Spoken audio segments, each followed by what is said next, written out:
Advanced సర్జరీలో ప్రపంచ స్థాయి కేంద్రంగా భారత్ మారుతోందని మెడికవర్ క్యాన్సర్ ఇన్స్టిట్యూట్ నిరూపించింది. డాక్టర్ అజయవరన్ రెడ్డి ఆధ్వర్యంలో మొదటి రోబోటిక్ స్కార్లెస్ థైరాయిడెక్టమీ ఆపరేషన్ను విజయవంతంగా నిర్వహించారు. ఇది ప్రపంచంతో పాటు మెడికవర్ గ్రూప్ చరిత్రలో మొదటిసారని చెప్పారు.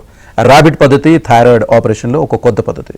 దీనివల్ల రోగి త్వరగా కోలుకుంటారు. ఈ ఆపరేషన్ కోసం సూడాన్ నుంచి వచ్చిన 50 ఏళ్ల సర్ఫీఫ్ అబ్దుల్లాకు ర్యాబిడ్ పద్ధతిలో ఆపరేషన్ చేశారు. 48 గంటల తర్వాత పేషెంట్ను డిశ్చార్జ్ చేశారు. మెయిన్ రిస్క్ ఇన్ఫాక్ట్ టోటల్ థైరాయిడెక్టమీలో మెయిన్ రిస్క్ ఏంటంటే మన వోకల్ కార్డ్స్ అంటే వాయిస్ బాక్స్ కి సప్లై చేసే నరాలు చాలా దగ్గరగా ఉంటాయి. ఆ నరాల్ని మనం మోస్ట్లీ ఓపెన్ సర్జరీలో కానీ లేదంటే ఆ జాగ్రత్తలు తీసుకున్నప్పుడు ఆ నరాల్ని టెంపరీగా డ్యామేజ్ చేసే అవకాశాలు ఉన్నాయి. అదే కాకుండా థైరాయిడ్ పక్కనే మనం కాల్షియం రెగ్యులేట్ చేసే గ్లాండ్స్ కూడా ఉంటాయి, పారాథైరాయిడ్ గ్లాండ్స్. ఇవి కూడా మనకు ఓపెన్ సర్జరీలో నార్మల్ గా అంత క్లారిటీగా కనిపించవు. కానీ ఎక్స్పీరియన్స్ బట్టి ఓపెన్ సర్జరీలో కూడా we're able to do it.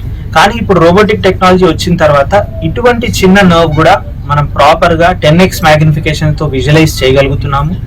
ఇంకొకటి పారాథైరాయిడ్ గ్లాండ్స్ అనేటి ఐసీజీ డైవ్ ఇచ్చి మనం ఐడెంటిఫై చేయగలుగుతున్నాము. So at least our accuracy is increased. ఆ విధంగా పేషెంట్ కి తర్వాత వచ్చే సైడ్ ఎఫెక్ట్స్ కానీ కాంప్లికేషన్స్ కానీ కొన్ని తగ్గుతున్నాయి. ఇన్ఫాక్ట్ వీరికి లాస్ట్ వీకే సర్జరీ జరిగింది అండ్ హీఈస్ ఫైన్.